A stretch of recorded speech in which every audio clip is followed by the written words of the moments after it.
the part of the Senate, the joint session is called to order.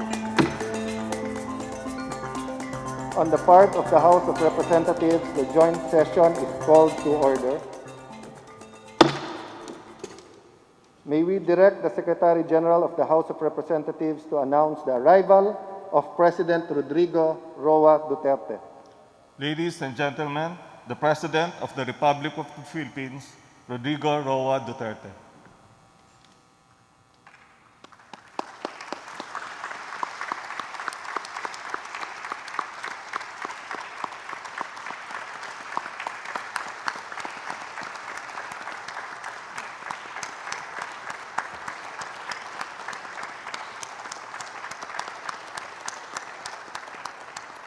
Please rise for the nation's prayer.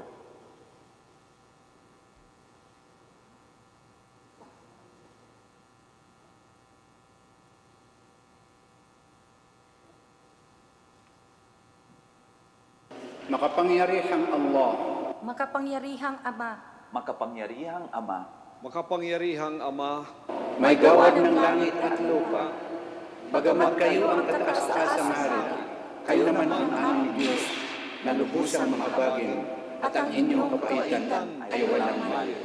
buong pagpapakumbaba kaming lumalapit at humihingi ng inyong kapatawaran sa aming mga pagkakasala sa isa't isa, sa aming pagwawalang bahala, sa kalikasan at sa iba pa ninyong mga nilikha. Hilumin ninyo kami, ang aming mga karagatan at mga kagubatan, marapatin ng muling maging daliwan ng inyong mga biyaya. sapagkat kayo ay patuloy na namamayani sa lahat, maging sa salot na aming kinatatakutan. tulungan ninyo kami na mahanap ang lunas sa laganap ng pagdurusa. Mangusap sa bawat puso namin, muling ipadama sa amin ang inyong pag-aadya. Patatagin ninyo ang mga kumakalinga sa mga may sakit, ang mga patuloy na nangangailangan sa amin, gantipalaan at pagpalain ang mga tumutulong sa nangangailangan, nang sila ay patuloy na tumatalima sa inyong pahiwatig. Itinatalaga namin sa inyong patnubay ang aming Pangulo, Mga namumuno sa pamahalaan at pribadong sektor, Pagbuklo rin kami sa pagharap sa mga hamong darating. Nang may pag-asa at katatagan ng pananampalataya. sa dulot ninyong laya at tagumpay. sapagkat kayo ang aming dakila at kakamahang Panginoon, at ang inyong kaharian ay walang hanggan. Ipinagkatiwala sa inyo ang aming bayan, sa inyong pagmamahal, hinihiling ang aming kaligtasan. Siya nawa. Please remain standing for the singing of the Philippine National Anthem.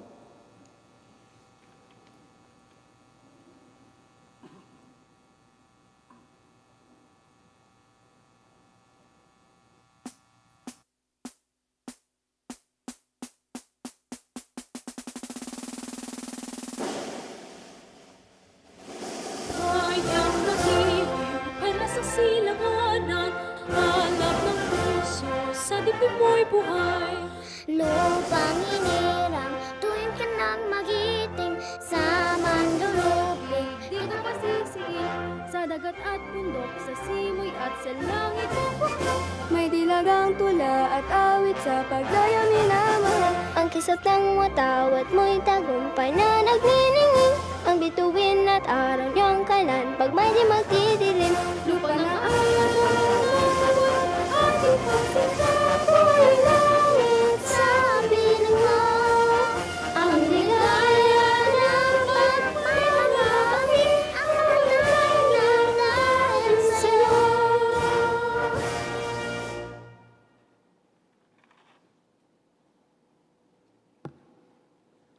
Ladies and gentlemen, honorable members of Congress, the President of the Republic of the Philippines, Rodrigo Roa Duterte.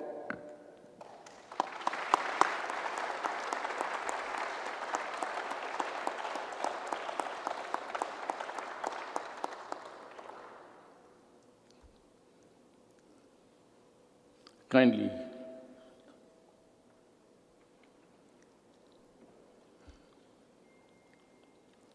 Senate President Vicente Soto III, and the honorable members of the Senate, House Speaker Alan Peter Cayetano, and the honorable members of the House of Representatives, Vice President Maria Leonor Robredo, former Presidents Joseph Ejercito Estrada and Gloria Macapagal Arroyo, Chief Justice Diosdado Peralta, and the Justices of the Supreme Court, His Excellency Munter Mahfoud Salim Almantre, and the esteemed members of the Diplomatic Corps, Executive Secretary Salvador Mindaldia, and the members of the Cabinet, mga mahal kong kababayan.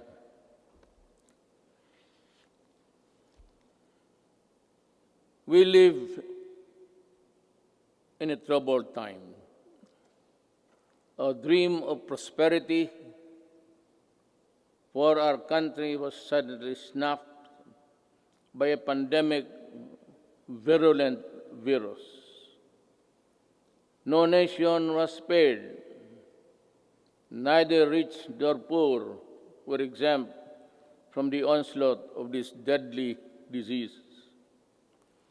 But let us not despair. The vaccine is around the corner. Sooner and not later, the virus that gobbled up thousands of lives will itself be laid to rest. In the meantime, let us express the nation's gratitude to those who courageously and willingly put their lives on the line to serve the people and country. We share the griefs of their families, and no amount of tears can compensate their great losses.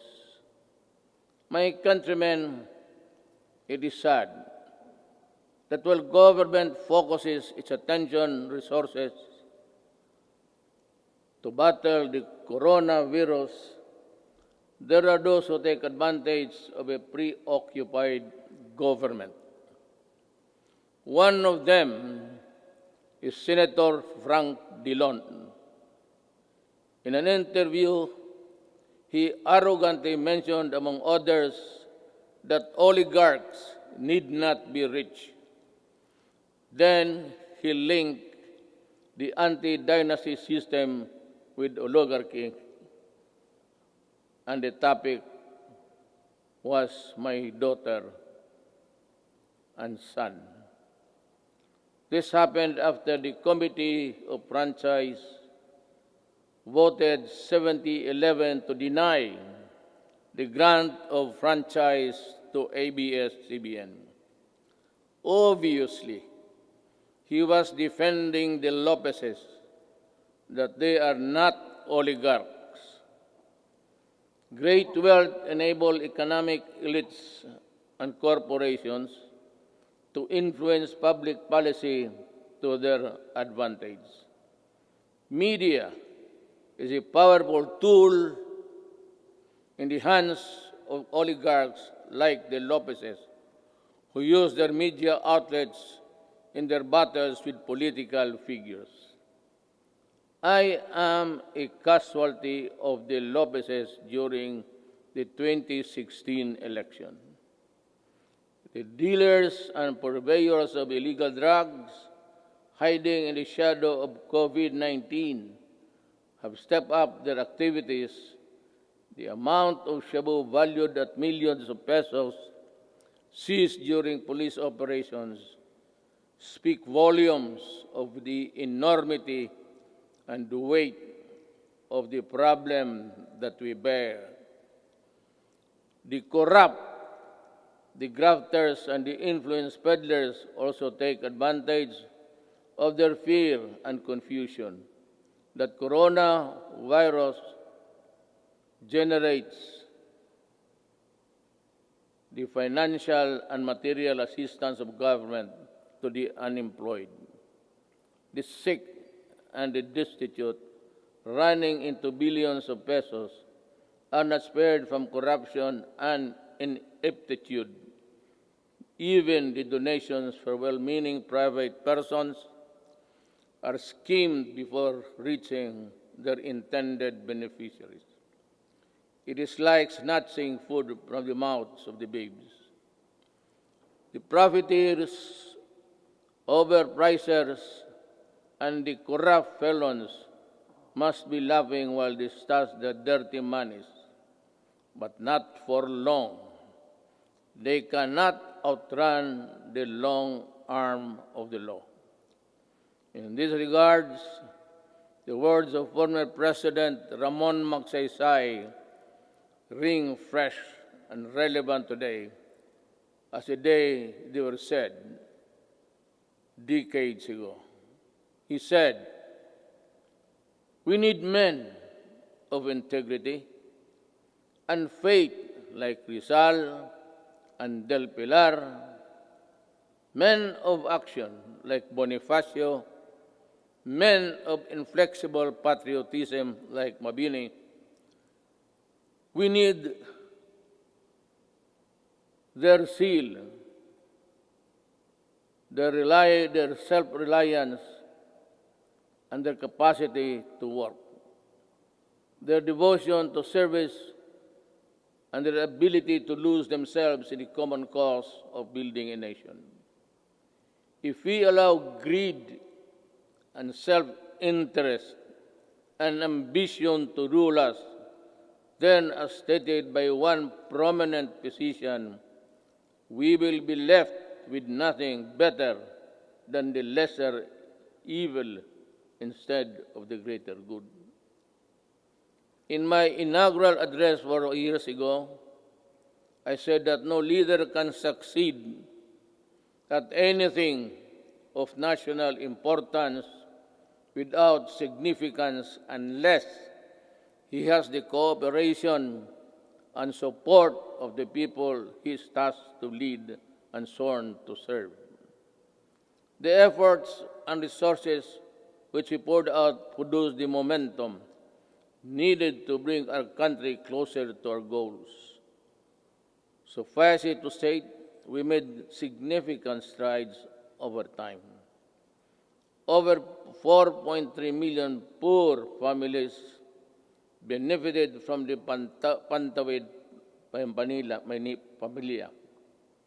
Over 92.2 million beneficiaries received subsidies under the unconditional cash transfer program. We also made available tertiary education and universal health care. Public utility drivers were given assistance to the Pantawid Pasada program. There are complaints that some drivers did not receive any assistance at all. I have directed the SWD and DILG to look into this. I welcome the passage of the law postponing the barangay and sangguniang kabataan elections. The postponement saved much-needed government funds and ensured the implementation of projects under the current barangay officials. In the hindsight, it also saved us from holding the polls while we dealt and continued to deal with the pandemic. The Malasakit Centers Act has proven to be a great help to our less fortunate citizens needing medical services through one-stop platform in government hospitals. We commend the initiative and work of Senator Bongo in this regard, as well as other significant pieces of legislation as of today. There are 75 Malasakit centers serving Filipinos all over the country. These centers will be of great help in ensuring that our people remain healthy and resilient during these challenging times. The Salary and Standardization Law of 2019 increases the salaries of civilian government workers. I hope that this law will inspire our government workers to perform better and encourage young, brilliant citizens to join public service. I appreciate the law of establishing the National Academy of Sports. We can now give our deserving student athletes the training and the support they need to excel in their chosen field of endeavors. With the commitment of key members of Congress, the Executive Department, the FISGOC, or the Philippine Sports Commission, and the Philippine Olympic Committee, we're bound together with one vision to host the 30th Southeast Asian Games. Our athletes prevailed. More than that, we fostered pride, patriotism, genuine sportsmanship, and camaraderie in our South Asian brothers and sisters. Indeed, we won as one. To our business community and the general public, we assure you that the landmark ease of doing business and efficient government service delivery act has been gaining momentum. We are closer to eliminating over-regulation in government services. Frontline processes, including consular services, processing of building and business permits, and the services of overseas Filipinos and seafarers were streamlined. Passports and driver's license validity were lengthened to ease the burden of the public. We received a BBB plus credit rating despite ASEAN credit rating downgrades and negative outlook revisions worldwide.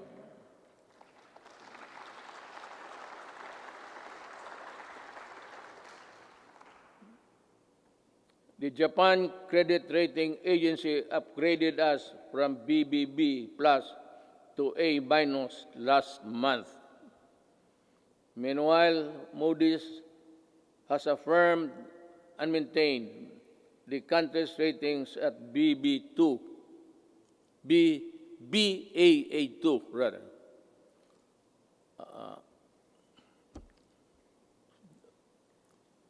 To understand, because with the light I have mine eyesight is not as good as new. Our fiscal position is strong, our economic fiscal management prudent, and our banking system robust. We are in a better position to weather the crisis caused by COVID-19 global pandemic. We have accomplished significant infrastructure projects under the Build, Build, Build program. I will not dwell lengthily on the nitty-gritty of our infrastructure accomplishments. Now, lest I bore you. Instead, we will release a comprehensive written report of our collective milestones and the details of accomplishments that remind us that perseverance, patience, determination will help us move forward even in the most difficult times. We issued last year the Executive Order number 100, establishing the Diversity and Inclusion Program as national program of the government. We want to end discrimination of persons on the basis of age, disability, ethnicities, sexual orientation, and gender identity and expression, and other character traits. My administration always believed that freedom from illegal drugs, terrorism, corruption, and criminality is itself a human right violation. Part of our efforts to uphold human rights is protection of the rights of children and the right against discrimination. Early last year, I signed Executive Order Number 92, creating the National Council Against Child Labor. Government efforts to protect the rights of children will be amplified to prevent, reduce, and eliminate any form of child labor. Our achievements along this line will have been extolled by an overwhelming number of fellow member states in the UN Human Rights Council during its recently held 44th session last June. Rest assured that we will not dodge our obligation to fight for human rights. My countrymen, there are lessons to be learned from the coronavirus pandemic. It jolted us to realize that gains made after spending so much planning, effort, cost, and time could diminish considerably and quickly for reasons beyond one's anticipation. That it is much easier to destroy than build. That in a crisis of national proportion that affects every aspect of human life, government needs to have the support and cooperation of the people if it is to succeed in battling the cause of that crisis. That there are people who ask for compassion but show none themselves. That life, after all, is fickle, like the weather. The gains we achieved for the first 3.5 years were put to a test when the pandemic suddenly struck the global community. While I am aware that the road towards a comfortable life would all be far easy if the pandemic had not occurred, and around the rest of the world we suffered.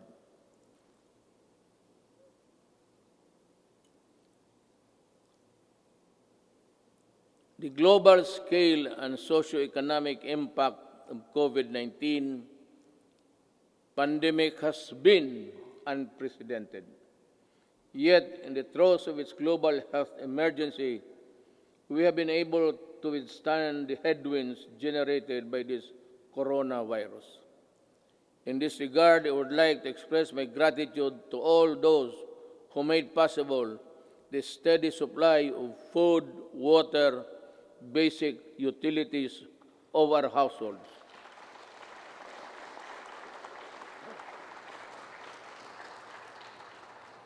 And the provisions of basic social services and financial assistance to our people. Our profound gratitude goes to everyone who helped keep our country's food supply chain running. The valiant soldiers, policemen, and security guards who kept peace and order in our community. The dedicated personnel who kept our essential establishment operational. You showed us kindness and selflessness. You gave us strength.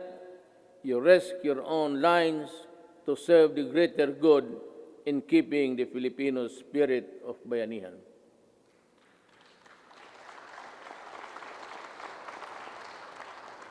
I also thank the men and women of the Interagency Task Force on Emerging Infectious Diseases and the National Task Force Against COVID-19 for all the countless hours it spent to keep the pandemic in check and for all the efforts it made to ensure the safety of our people.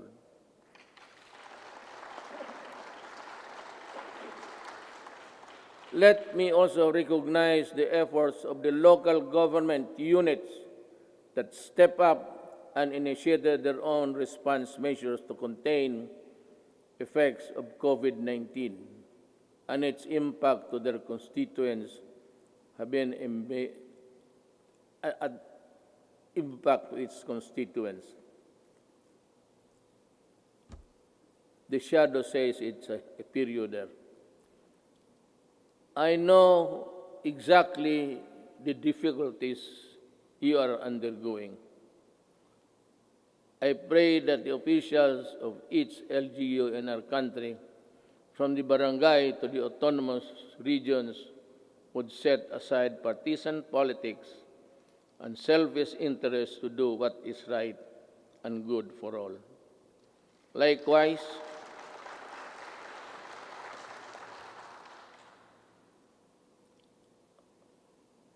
I likewise issued Executive Order Number 104, which imposed ceilings on retail prices of at least 133 drugs and medicines and directed a continuous review of the retail prices of others. This proved to be providential now that we are facing a pandemic. To everyone who helped us in this time of great need, maraming salamat po.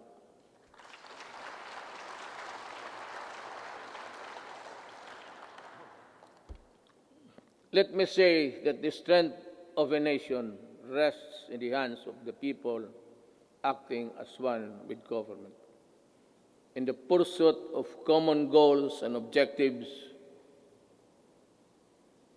when the pandemic struck, I decided to prioritize life over other considerations according to experts. The intervention that the government had put in place prevented as much as 1.3 to 3.5 million infections. To me, even if the numbers were much lower, it would still be and would have been worth the sacrifice we made. Buhay muna bago lahat. We initially encountered difficulties ramping up our testing capacity. We now have 93 accredited testing laboratories nationwide, and we are aiming to conduct 1.4 million tests by end of July and ensure a quick turnaround time of 48 to 72 hours. Under the Social Amelioration Program, we allotted 2.5 billion or to 2.5 billion for poor and low-income households who were affected during this pandemic, who thrive on a no work, no pay arrangement. Admittedly, our implementation of the Social Amelioration Program was not perfect, and some opportunists turned crisis into opportunity. We will catch up with you sooner than you think. We came up with the COVID-19 Adjustment Measures Program, extended financial assistance to over 650,000 affected individuals in the formal sector. 110 OFWs abroad and almost 83,000 repatriated OFWs were also provided temporary wage employment to displace marginal workers through the TUPAD project. Our indigent senior citizens were also provided with a stipend for the rest of the semester of the year current year. This health emergency stretched government's resources to its limits. In response to the Office of the President worked closely with Congress for the quick passage of the Bayanihan to Heal as One Act. May I again reiterate my thanks to you, the men and women of Congress, for the effort you invested in passing that law.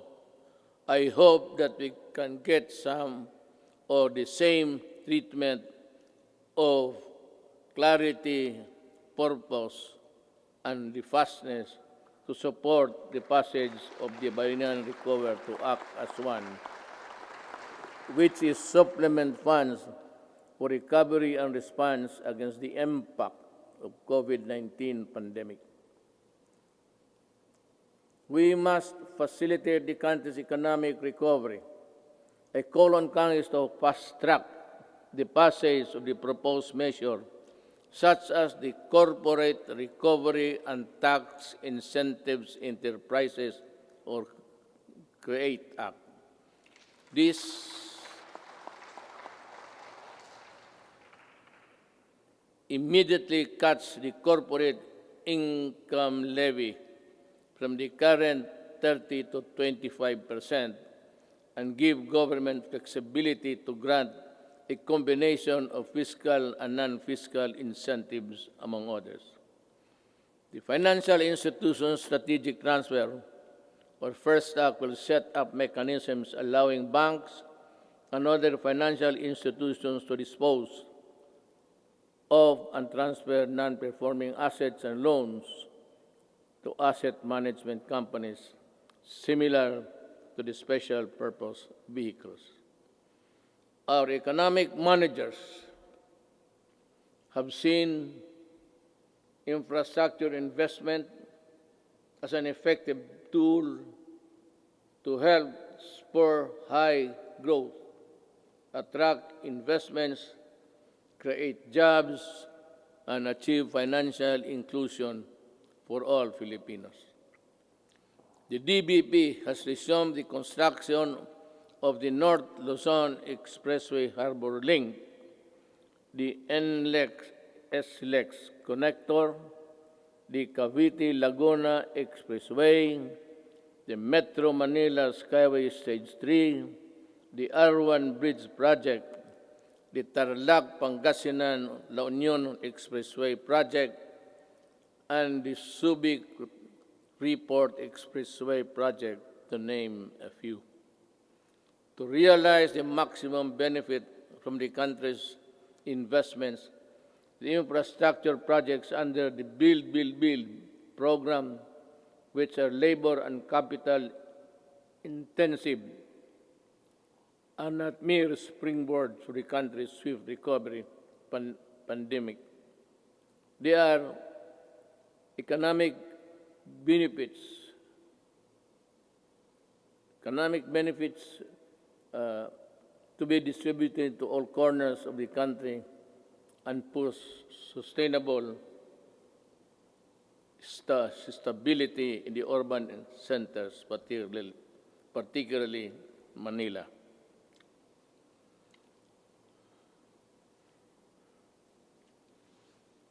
The TESTA launched online mode of livelihood and skills training. There are 71 free online training to help upskill trainees for the right opportunities.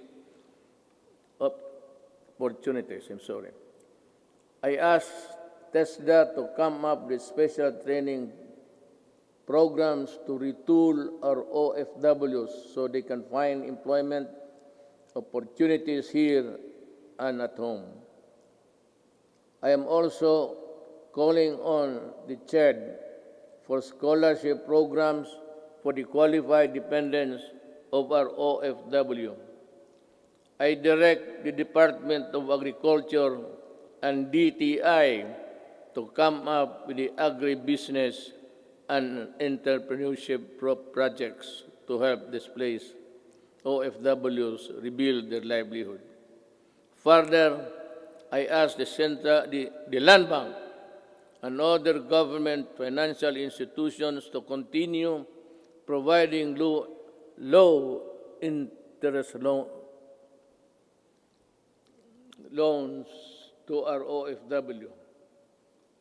Sa mga kababayan ko na naghihirap sa ibang bansa, nandito na ang inyong gobyerno para matulungan kayo at inyong mga pamilya, lalo na sa panahong ito.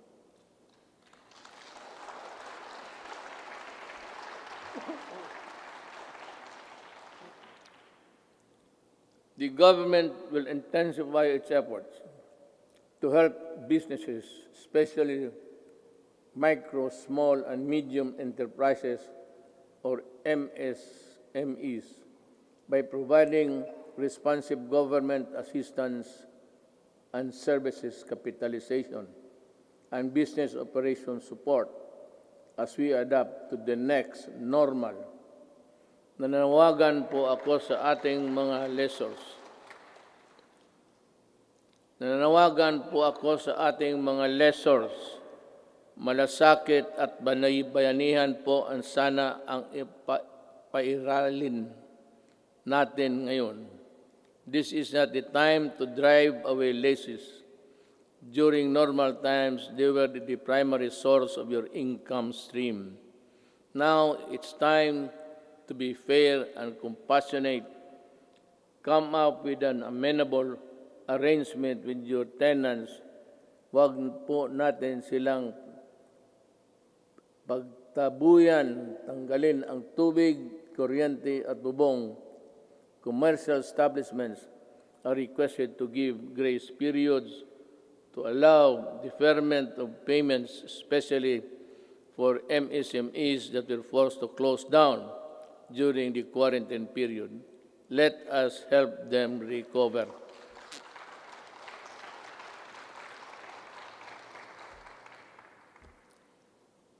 We pump prime the recovery and rehabilitation of the MSMEs. The DTI to the Small Business Corporation set up the Philippine 1 billion COVID assistance to restart enterprises or CARES program to provide zero-interest loans for MSMEs affected by the pandemic as of July 10, 2020. Over 2,600 loans applications worth more than 182.5 million have been approved. We are optimistic that this initiative will help our MSMEs stabilize and recover from their losses. I also enjoin the Bangko Sentral ng Pilipinas and the banks operating in the country to provide regulatory relief for our MSMEs and allow loan payment extension without incurring penalties and charges.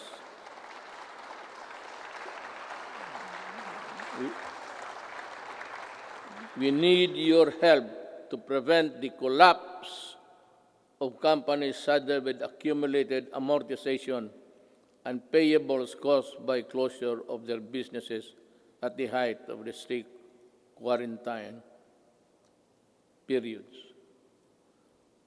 As we embark on this effort towards inclusive recovery, we should acknowledge that all forms of government support will go to naught if the new MSMEs do not thrive because of lack of consumer support. Ito ang panahon para suportahan natin ang ating mga kababayan na nagnegosyo at gumawa ng mga produktong sariling atin.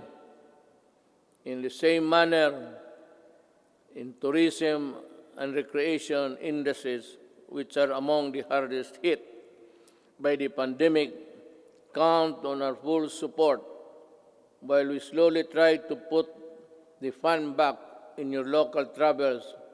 The national government agencies and LGUs must harmonize their policies to boost tourism, ensuring everyone's well-being. We enjoin our people to help boost the economy by traveling locally.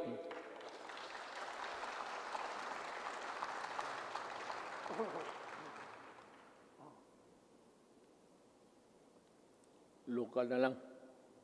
Once the necessary system are in place. The DOST offers its enterprise technology upgrading program to enable businesses to access training that will help them transition to online and contactless operation. Now more than ever, we need to protect our consumers. I direct the Department of Trade and Industry to ensure the empowerment of Filipinos on consumer rights and coordinate strategies between public and private organizations in building a fair, safe, resilient, and sustainable economy. There are welcome developments for commerce and industry, but major economic activities take place in borderless environment with the meager regulatory controls. They expose consumers to various risks related to security, data, privacy, and misrepresentation. We must patrol the country's cyberspace and enforce online consumer and data protection and privacy laws. We must run after online scammers and those undermining the people's trust on the online transactions. We must continue to protect Filipinos in the normal and remind the world that we are responsible stewards of data. I am committed to protect both physical and digital lives of our law-abiding countrymen.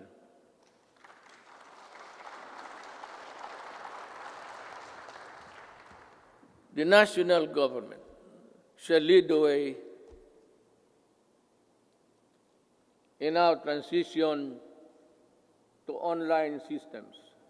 I reiterate my call for all government instrumentalities to implement systems that shall make physical queuing a thing of the past.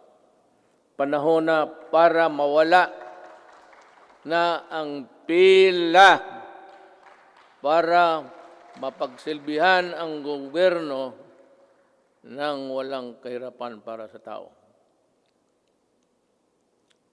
The DILG, DBM, and the ARTA, along with all agencies and instrumentalities of government, are hereby directed to make full possible services available online.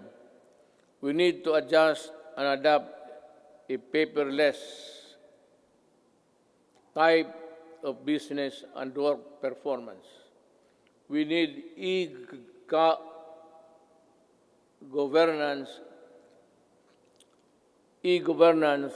our people with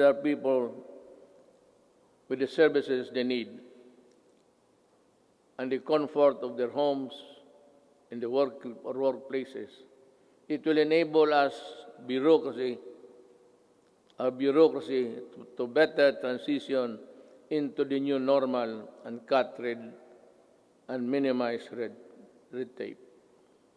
until the COVID-19 vaccine is available, I will not allow the traditional face-to-face teaching or learning unless the risk of exposure to the sickness are eliminated. I cannot and will not put to rest the health and lives of our students and teachers.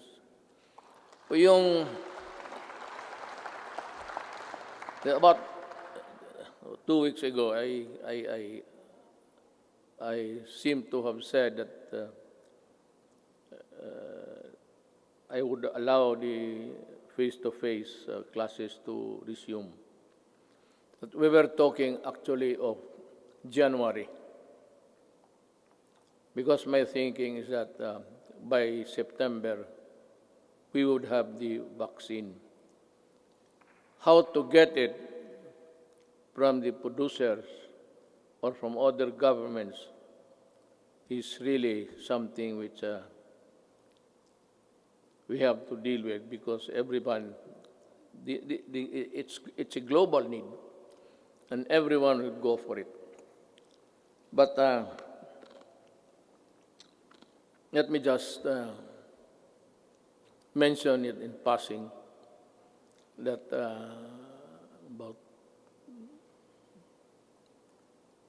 4 days ago, I made a plea to President Xi Jinping that if they have the vaccine, can they allow us to be one of the first, or if it's needed, if we have to buy it, that we will be granted credit so that we can normalize as fast as possible. Life that is lost is lost forever. Courses that are not substantial can be supplemented. Education that is delayed can be recovered. We must implement online learning, modular learning, and TV and radio-based broadcasts, which students coming from different backgrounds can avail. DepEd will provide the printed modules for those who cannot afford online learning. In support of the Learning Continuity Program through blended learning, we plan to increase the number of schools with ICT equipment in the coming months. The DepEd and the DITC are building up the public education network or PEN that will connect all public schools and DepEd offices nationwide. We will prioritize the connection of all last-mile schools and those with no electricity supply can have it via satellite and energized via solar panels. By 2022, before I step down, the PEN shall be realized.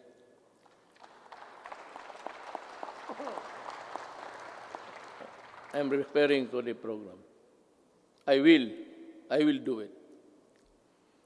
TV frequencies reverted back to government for whatever cause or reason shall not be used exclusively to the exclusion of other persons or other dummies to cope up with the demand of the next normal.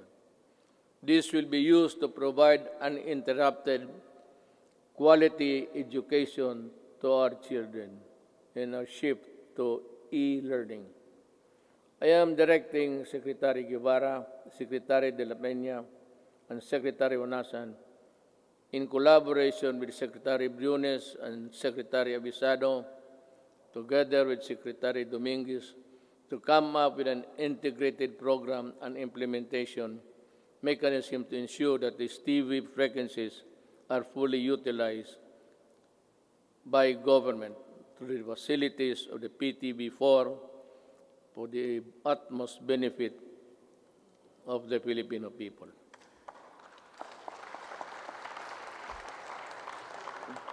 Let me just allow me to segue a little bit.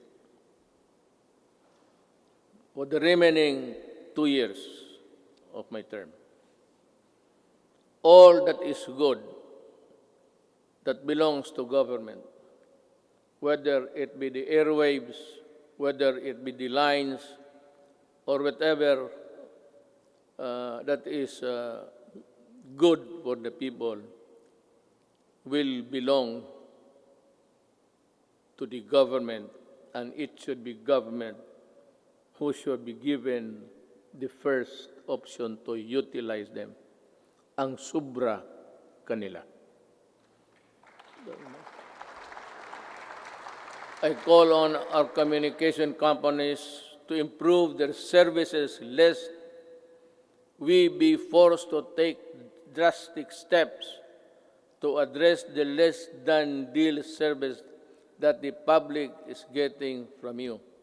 Alam mo, sisingit na lang ako dito. I am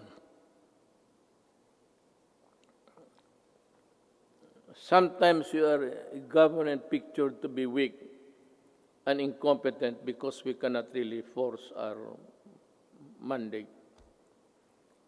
Alam mo itong nagbibigay ng mga public services, you better improve. Huwag naman ninyo kaming pahintayin 10 taon bago kami makakamit ng mga services that the other countries are enjoying. If it's just a question of added capitalization or the infusion of money, go and look for it.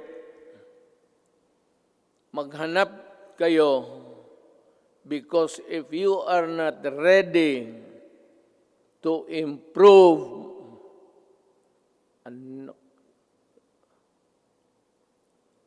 I might just as well close all of you and we revert back to the line telephone.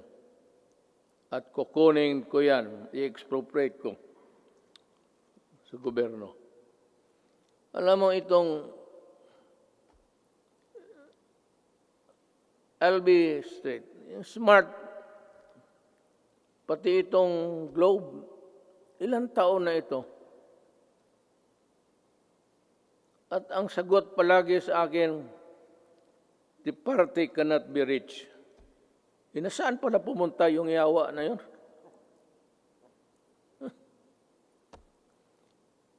Kung gano'n lang naman ibigay ninyo sa amin, we are a republic, a sovereign country.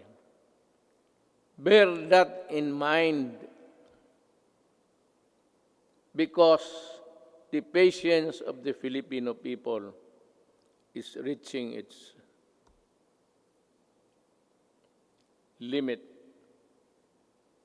At I will be the one to articulate the anger of the Filipino people. And you might not want what I intend to do with you. Kindly improve the services before December. I want to call Jesus Christ to Bethlehem. Better have that line cleared.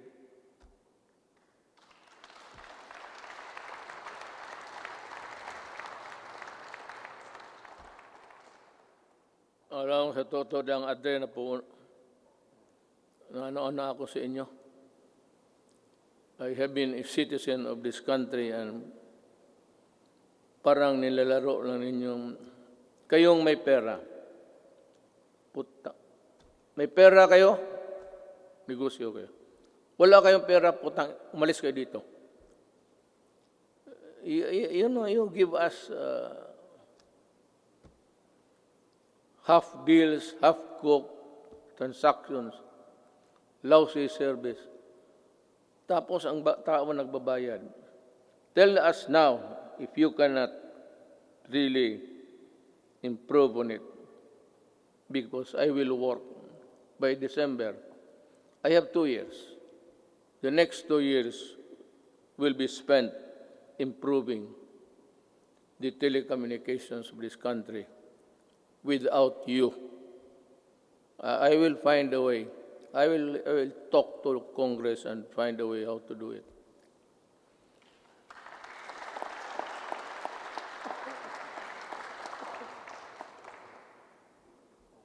Last year, I said that distributing economic business activities is imperative to our country's sustained and equitable growth. Today, I reiterate that statement. I issued Administrative Order Number 18, directing concerned agencies to strengthen the development of special economic zones in areas outside Metro Manila. I also issued Executive Order Number 114 to institutionalize the Balik Probinsya Bagong Pag-asa program. This consolidates and refocuses existing economic and social welfare programs, activities, and projects toward the countryside. It is also an international agency council headed by Executive Secretary Salvador Medialdia, which will create a framework for the effective implementation of the project. Kung hindi ninyo ako naiintindihan sa sinabasa ko, mas lalo ako.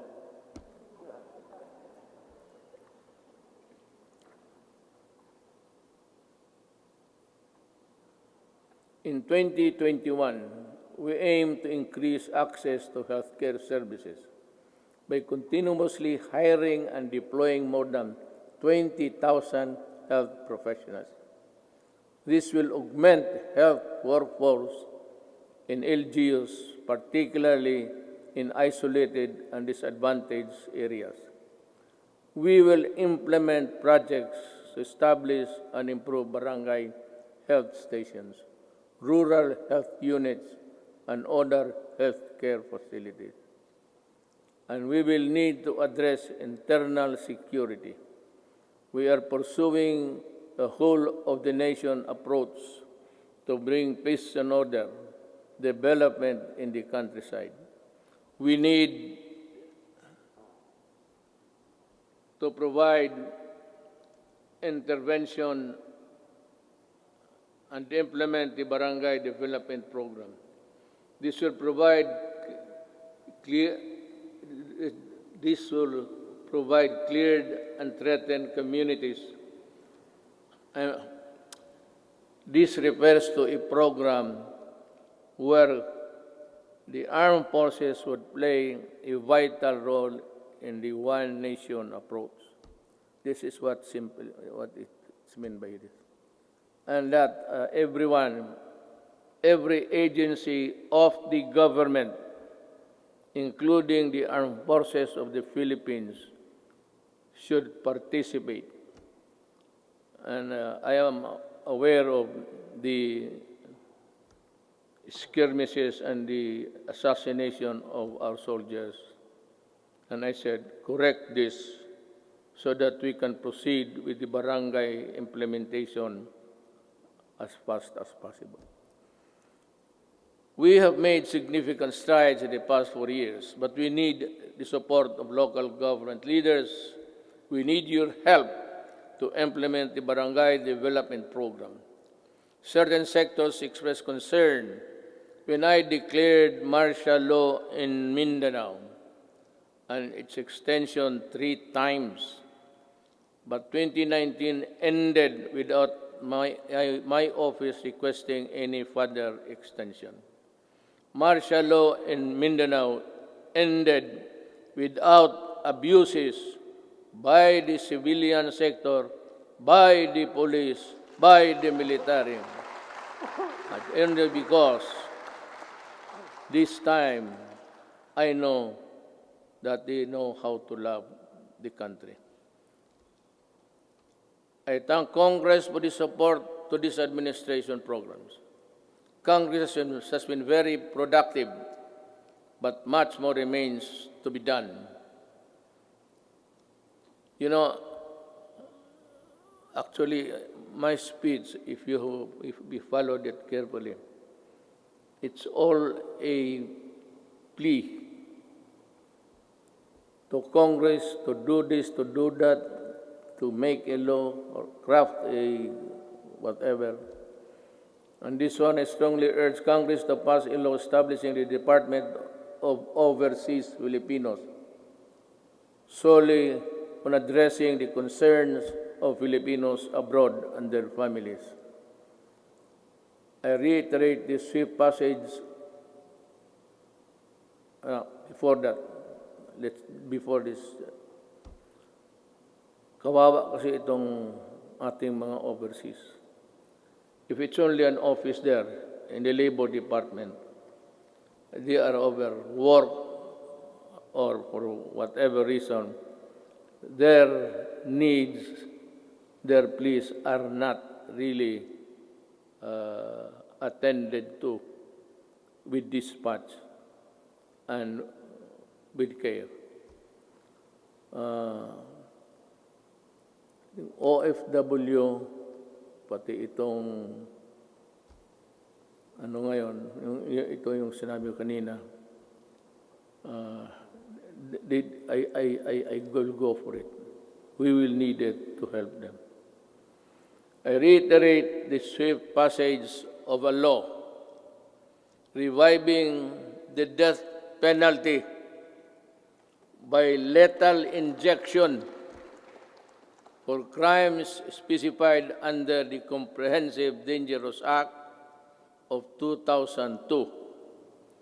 I did not hear so much clapping, so I presume that they are not interested. Wala kang...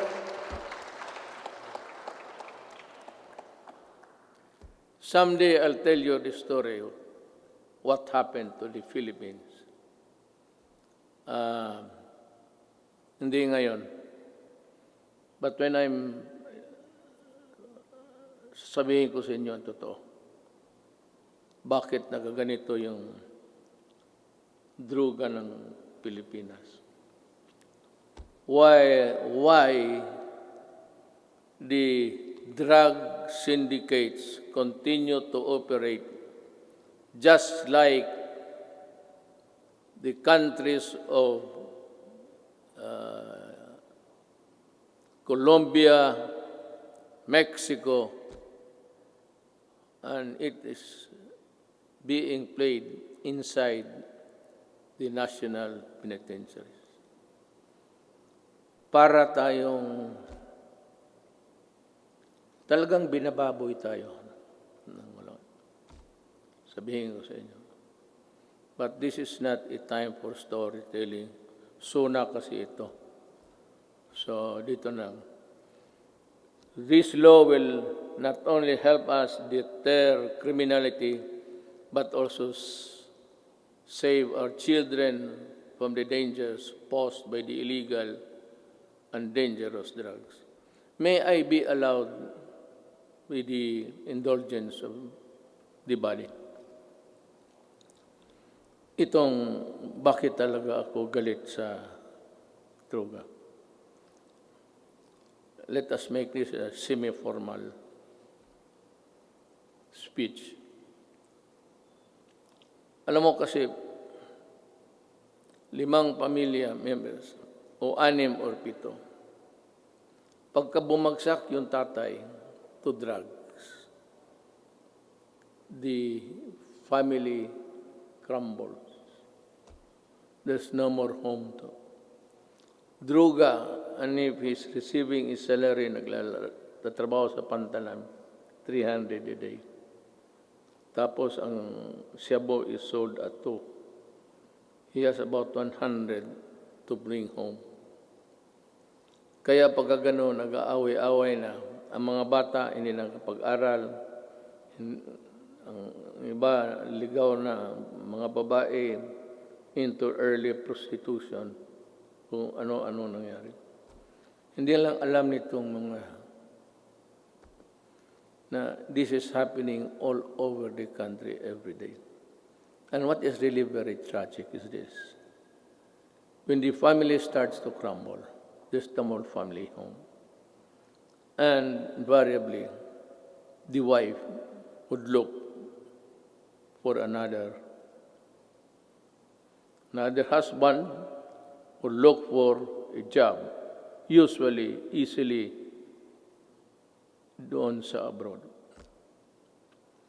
At yung asawa, aalis, yung lalaki na sa droga, yung mga anak iniiwan sa kapitbahay, sa kapatid. And the ferocity of the loss of the Filipino family home has been destroyed. Kaya kung anong mangyari nito, the wife works in the Middle East. I am not zeroing on any particular country, mind you. But alam natin, there are tribes in the Middle East which would allow rape as part of the territory of being a house help. Kasama yan. Kasama talaga yan. So yan ang mahirap dyan. You have a wife there being crucified, being used, magpadala ng pera, tapos ang mga anak, asan nasa Cebu na rin. Kasi these are the guys that the Cebu people would really, stick by them until it crumbles, the resistance. And then you have plenty of this all over the country. Nila alam. Yung sinasabi nila ng misery sa itong human rights, plus 10 yan. Not to count the victims of crimes perpetrated by people addicted to Cebu. That is the reason why I'm so vicious in my galit talaga ako. Nilalaroan tayo. Well, I don't know. Any other president might, pero ako ayaw kong lalaroan ng Pilipino. Do not do it in my country because I will really kill you. That is a commitment. Owning safe, decent, and affordable housing is every Filipino's dream. But the housing market remains inaccessible to most of our countrymen. I renew my call for Congress to pass the National Housing Development Bill and the Rental Housing Subsidy Bill. These will enable all Filipinos, regardless of social status, to live in decent homes where their families can lead meaningful lives. I also call on Congress to amend Republic Act number 10912 for the Continuing Professional Development Act of 2016. In this time of great pandemic and forthcoming reconstruction, requiring professionals to undergo seminars is burdensome and not realistic. This must end. Ito pang isa. May mga profession. Singit ko na lang lahat to tell this is to inform the nation. May mga profession na they would require, I think it's the nicest, they would require them to come to Manila to retrain and for another round of expenses. Itong mga seminar na ito, dapat mahinto. I don't know in other provinces, but during my time sa barangay na barangay expeditions ng mga opisyal. Hininto ko rin yan. And, which reminds me, I will act on this also in due time. We hail our health professionals as heroes. Now is the time to pass the Advanced Nursing Nursing Education Act and the law instituting the Medical Reserve Corps. COVID-19 will not only be the last pandemic. We need to create National Disease Prevention Management Authority to better respond to future outbreaks. We count on Congress to full support. You can just let it remain for a while in the Department of Health kung wala pang pera, but you have to expand the services. It would also entail a little bit of money, but not really as much as expensive when you set up a department. In the long term, we are looking into the creation of the National Disease Prevention and Management Authority to better prepare for the pandemics, protect lives, and allow development to proceed even in the worst of times. We are counting on the full support of Congress for this critical, important endeavor.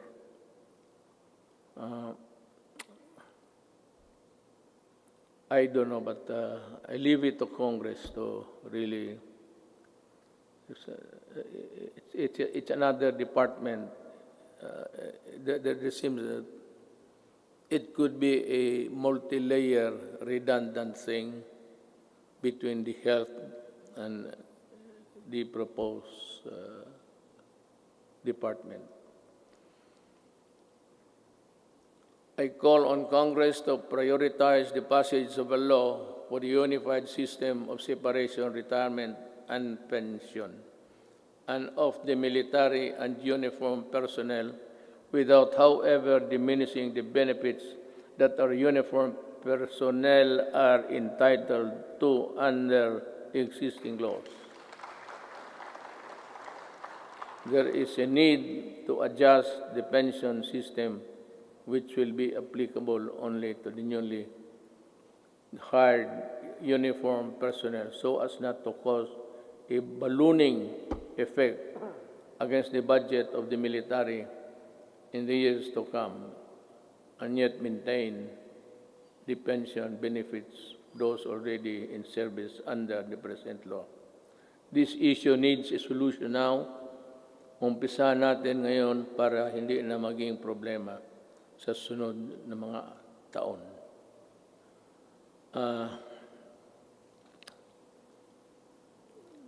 I want to, one of the, this is not politicking, I am not running, I cannot run anymore. Yung dinoble ko yung sweldo ng police pati army, it was really a clarion call para for them also to have a decent life and that they're able to get the things which ordinarily cannot be reached by any government employee. Ang akin doon is yung corruption. That maybe it might be a vain attempt, but maybe dagdagan ng sweldo para it would be a hedge against corruption. We must also modernize the Bureau of Fire Protection and the Bureau of Immigration with urgency. Alam mo, sa Davao, and if you go there, I can show you. One of the serviceable trucks, fire trucks, that we have in the city of Davao. Of course, ang city meron ng sarili aside from the Bureau of Fire, which is really national. Meron yung Bureau of Fire, would you believe it, serviceable still. Ang pangalan ng truck is Studebaker.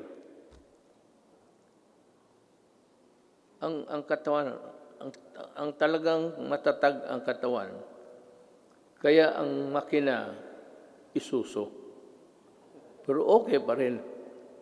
It can put out. Totoo. This is how this Bureau of Fire issue medyo na overlook natin ng matagal. I emphasize the creation of the Department of Disaster Resilience and our people's safety, which cannot be delegated to any council or commission. Equally important is establishment of evacuation center in every city, province, municipality throughout the country. We must act before another major disaster shakes into action. Problem is disaster and even a fire. This cannot be made a study for projection when the earthquake would suddenly come and make a big crack there. Hindi natin alam talaga. Ang ibig kong sabihin, this will require more than just one brain work kung paano talaga itong how to prevent or avoid disaster. It would be, by the way, just before starting, I was tempted to say it, pero baka magtindigan kayo. It will be all right for me if Bongo will just stay. Wala akong problema.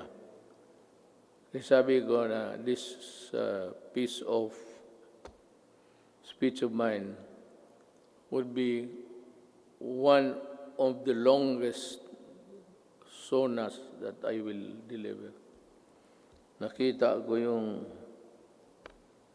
page pagbigay sa akin.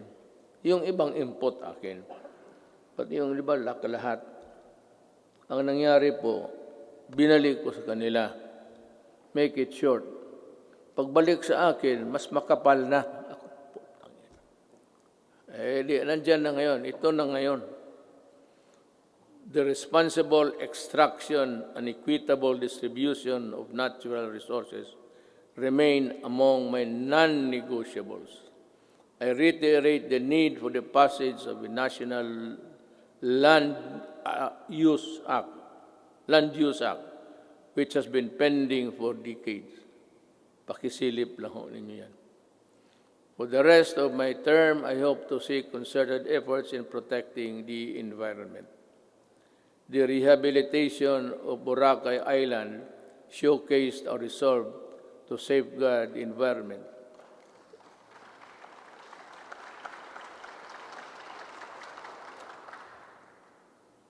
Boracay is doing well because of its scenery. If it's only a coconut and a black sand, white sand and water, wala yan. Pero you add the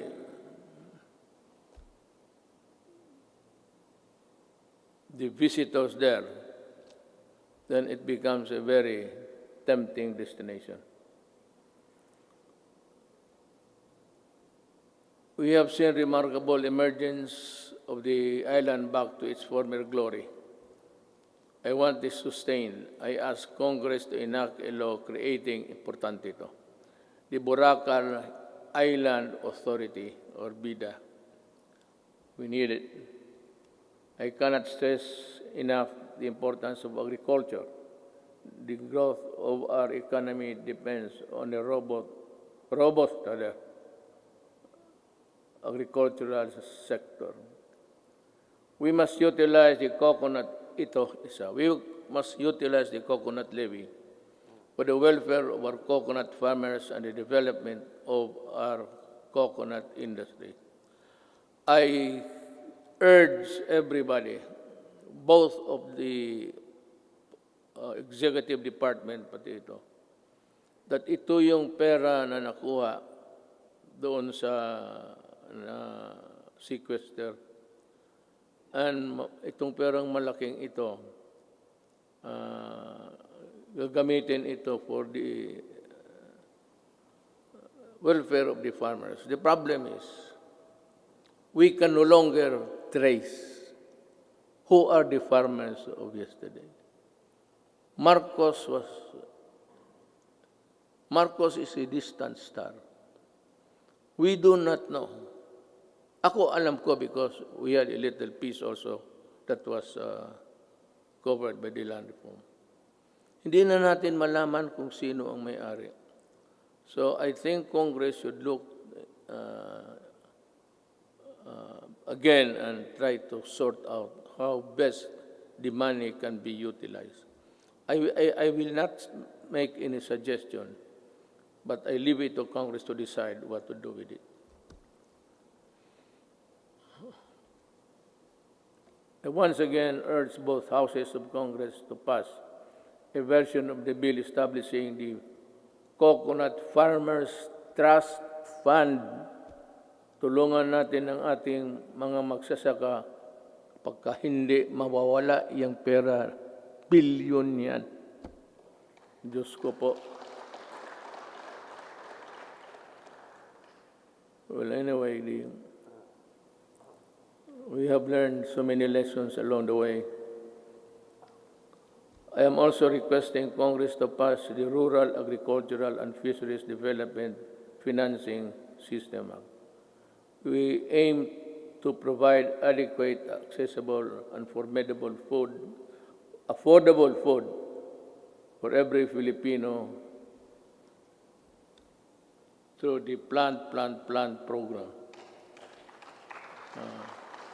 After the build, I think this is easier to achieve. A few good men, few good regional directors at DAR, and dedicated workers down below could make this thing a success. Mas madali ito kaysa build. Ito plant lang. It is more of how you try to convince the farmers to cooperate government for their benefit. This 66 billion agricultural stimulus package will help the agricultural and fisheries sector recover. I hope so. We need to build trust and confidence in online transactions, stronger protection on online consumers, and enabling measures for online business needed through the enactment of an Internet Transaction Act. This is very good. I thus direct the Department of Trade and Industry and other relevant agencies to work on it closely with Congress, ensuring that the provisions of the proposed bill are responsive to the needs of the consumers while promoting the growth of e-commerce in the country.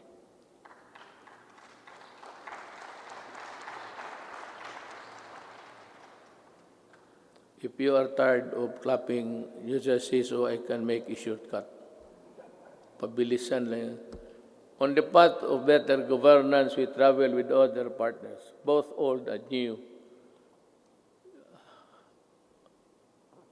have helped bolstering the antiquated public health system, for bringing home a load of Filipinos overseas, for filling in supply gaps for crucial medical supplies and equipment and staple food. For these and many more, the Philippines thanks all friendly nations. We will never forget your kindness and your timely support. Within ASEAN and beyond the Philippines, we will continue to work with partners to address global perils and ramp up cooperation to secure for our peoples greater peace, progress, and prosperity. The Filipino nation claims its rightful place in a community of sovereign states. Thus, we will continue to pursue an independent foreign policy. Let me be very clear about this. May I cut my prepared speech? Alam mo, I read a little over 3 weeks or last month na the Americans intends to go back to Subic. I'll just put on record my thoughts. I have nothing against America. I have nothing against China. But if you put bases here, you double the spectacle of a most destructive thing. Just like Manila during the Second World War, during the retaking of this city, it was one of the most devastated cities in the world. Ayang maglagay-lagay ka ng base at this time. This will ensure, if war breaks out, because there would be atomic arsenals brought in, this will ensure the extinction of the Filipino race. We work without fail to protect our rights in the South China Sea, neither beholden nor a pawn to anyone. We broaden the boundaries of Philippine diplomacy. We build productive ties with everyone willing to engage us on the basis of equality and mutual respect. And we redefined our relationships with our most important partners, placing the country in a far better position to advance our interests in an evolving regional order and emerging global problems. Now,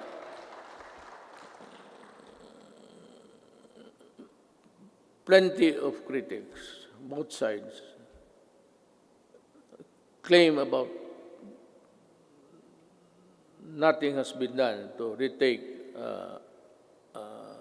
forcefully or physically the South China Sea.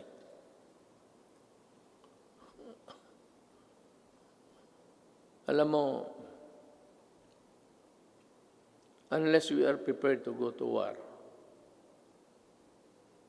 I would suggest that we better just call off and treat this, I said, with the diplomatic endeavors. China is claiming it. We are claiming it. China has the arms. We do not have it. So, it's simple as that. They are in possession of the property. You remember the property, you're a lawyer, property rights. They are, it has nothing to do with the Philippine laws on property, but it's akin to, they are in possession. So what can we do? We have to go to war. And I cannot afford it. Maybe some other president can, but I cannot. Inutil ako dyan, sabihin ko sa inyo. And I'm willing to admit it. Talagang inutil ako dyan. Walang magawa. I cannot. The moment I send my Marines there at the coastal shores of Palawan, tinamaan ng cruise missile lahat yan. Hindi pa nga set sail yan eh. Sabog na. Let me see again that the victory in a global battle against COVID-19 would take longer than we expect. Everyone's cooperation is needed. I know that you have, the Filipino people, have sacrificed a lot, but we have no other choice but to work together and to do even more. I must admit that our actions have been far from perfect. Totoo yan. I admit it. And there could be improvements here and there. But all of us in government, including myself, assure you that we will not stop until we get things right and better for you. I know that many of you are worried not only about health and safety, but also about our ability to move around and ride public transportation. The depletion of your savings due to the rising cost of goods and the loss of your incomes due to uncertainties in your jobs and livelihood, I assure you that your government will address squarely these problems and challenges to overcome them and proceed to a new normal. Marami ho talagang mawawalaan ng those for a middle income. They buy a car on installment basis. You cannot keep up with the amortization. You lose it. You lose the car. And you are forced to ride on public utilities. Concomitantly, didiretso rin itong mga kriminal na rarami at crimes will increase. But let me assure you, for as long as I am president, there can never be a runaway crime in any of our cities. Hindi ako papayag na. I can assure you, we will remain peaceful. Relatively peaceful. Hindi naman very peaceful. Pero kung sabihin mo na kagaya ng hold up dito, hold up, alam naman nila kung anong mangyari. You know what will happen to you. I am addressing myself to the criminals. You commit hold-ups, you commit rape, you commit all sorts of things, and you harm the public, then kaaway mo na ako. Pag bumalik kayo sa dati, kagaya noon, patong-patong na naman ang patay dito. Sigurado, hahanapin ko kayo. Do not ever go back to your old ways. Maghanap na lang kayo ng anong trabaho dyan. Magtiis kayo. To open up the economy to pre-COVID-19 levels at this time is not an option because whatever good it can produce will only be gobbled up or be outweighed by the bad it will generate sometimes. Haste makes waste. The recent upsurge of infection, when you open little windows of resumption of business, is proof of that. I am happy that I have talked to you today. You know, in other places, they opened up too early, too soon. America is one. China, well, fortunately it was arrested on time. China and the rest, for those who open up and those who do not follow the protocols of at least the World Health Organization, they are suffering. And they have at least 140 deaths. And America, kukulang sila lahat. No nation on earth was really prepared for COVID. No amount of preparation, because that kind of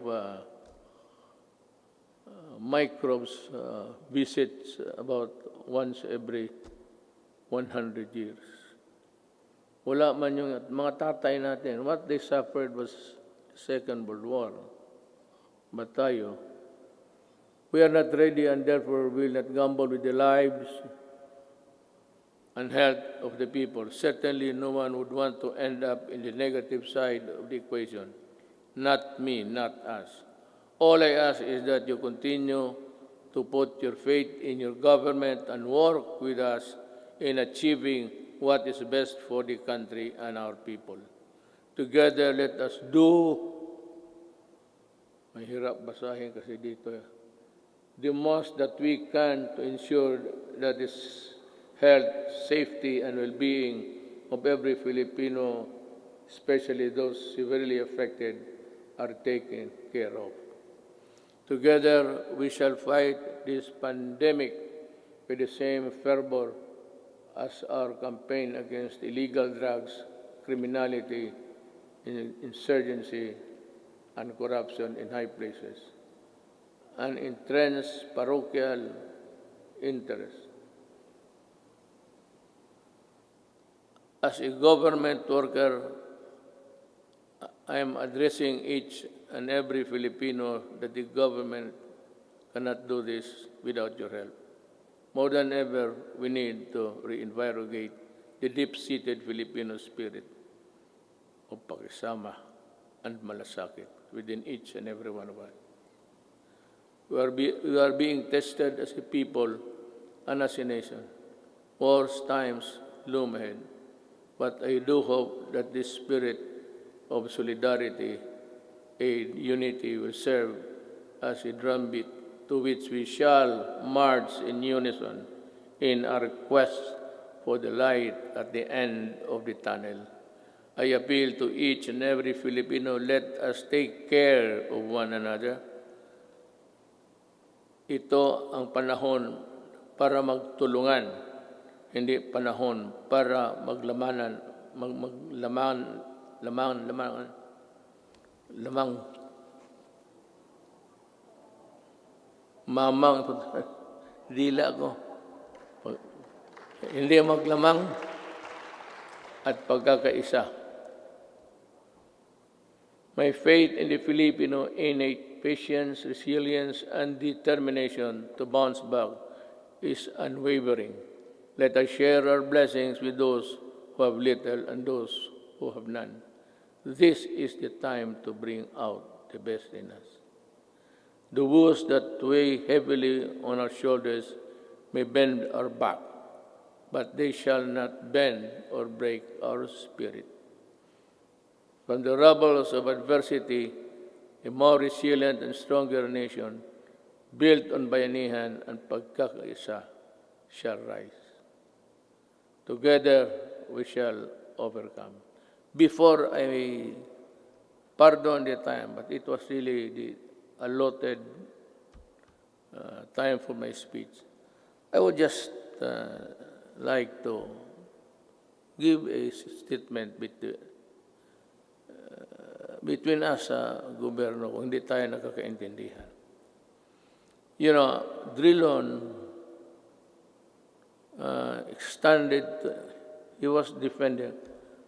I would like to ask Drilon, were you a part of ACRA when this contract of Ayala Water was being drafted? And why are you fumigating? Bakit kasi ikaw lang ang galit? Nasabi mo na dynasty. You are a hypocrite. You know that you cannot pass an anti-dynasty law. Ikaw nandyan sa Congress, ikaw ang mauna dito. But to take it against me for protecting my country is something which I really resent. Alam mo, you describe using the dictionary the synonym ng mga oligarchy, kung ano. Then you proceeded to characterize everyone, every name, and then said that oligarchy is not bad at all, because not all oligarchies are bad. True. But ito, to my countrymen, the oligarchy that exists in this country is the oligarchy that existed during the Spanish time.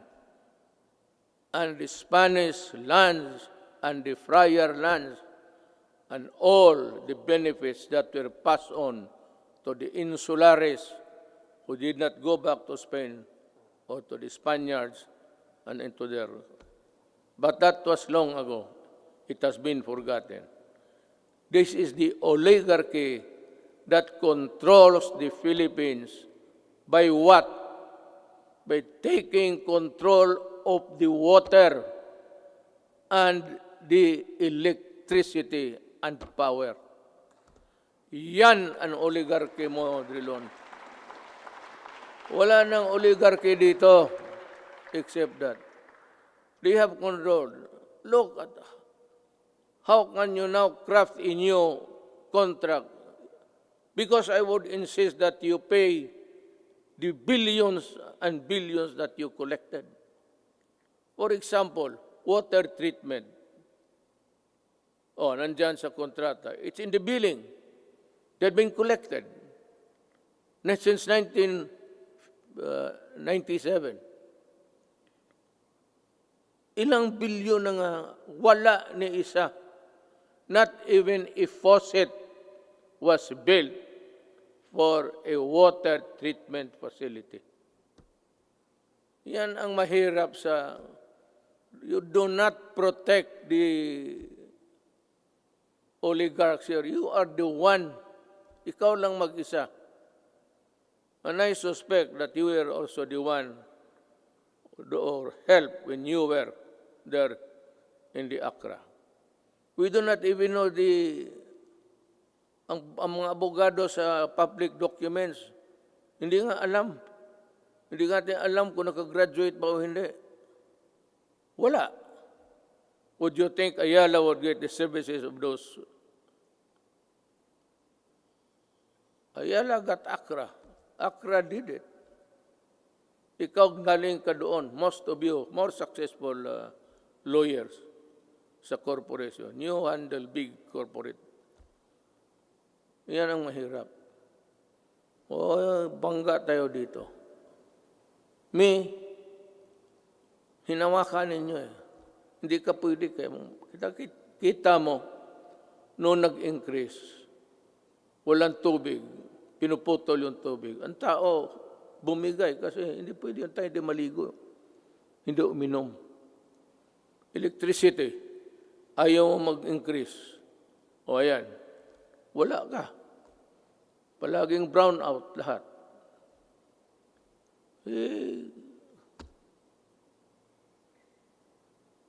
I'm sorry, but I have to say this to you.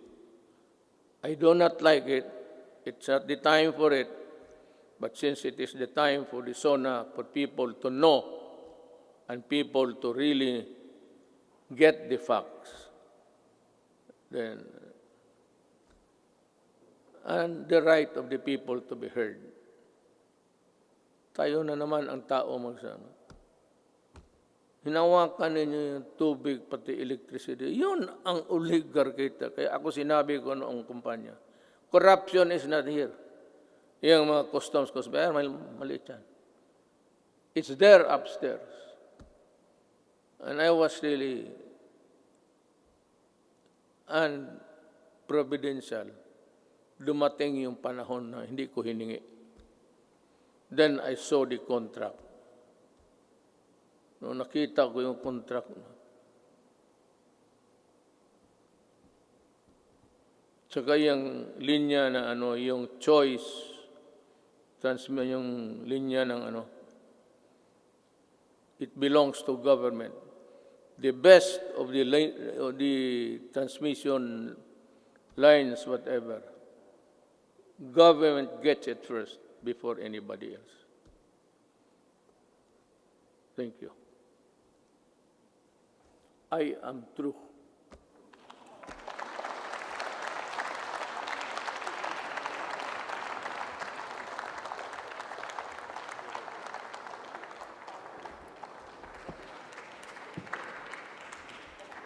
On the part of the Senate, the joint session is adjourned.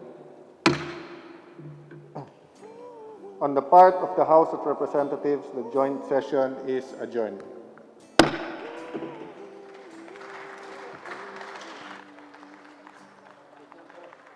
Ikaw umaatras sa sakit na marahas. Kailangan mong magpalakas para sila'y mailigtas. Buwis ang iyong buhay, handang matanggap pag ika'y mamatay. Asawa't anak na hindi masilayan, pamilya mong iiwang luhaan. Masdan niyo ang mundo, isip ay mulat, magigising ang lahat. Paglaban niyo ang mundo, kung magkaisa ang lahat, hihilom ang sugat.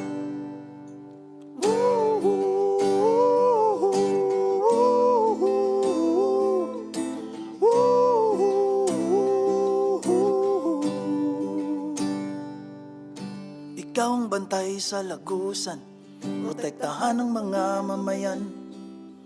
Di uubra ang susuway, mga kriminal at pasaway. Buwis ang iyong buhay, handang matanggap pag ika'y mamatay. Asawa't anak na hindi masilayan, pamilya mong iiwang luhaan. Masdan niyo ang mundo, isip ay mulat, magigising ang lahat. Paglaban niyo ang mundo, kung magkaisa ang lahat, hihilom ang sugat.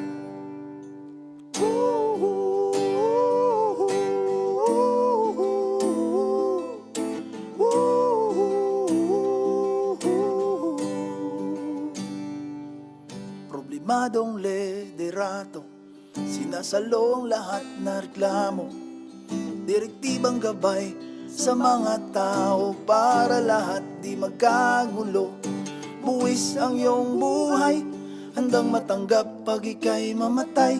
Asawa't anak na hindi masilayan, pamilya mong iiwang luhaan. Masdan niyo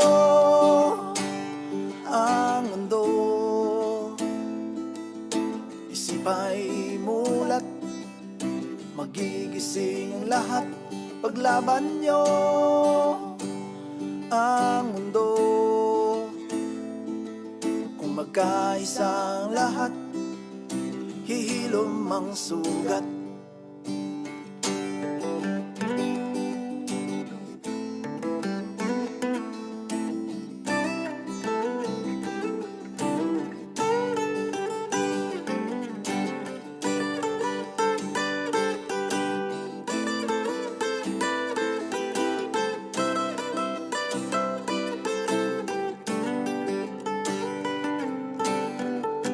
Salamat sa inyo, dama naming pagod na kayo.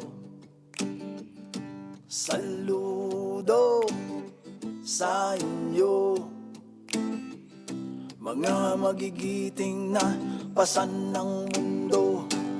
Masdan nyo salamat ang mundo sa inyo. Isipay mulat, pagigising lahat, paglaban nyo saludo ang mundo sa inyo. Kung magkaisa ang lahat, hilom ang sugat. Masdan nyo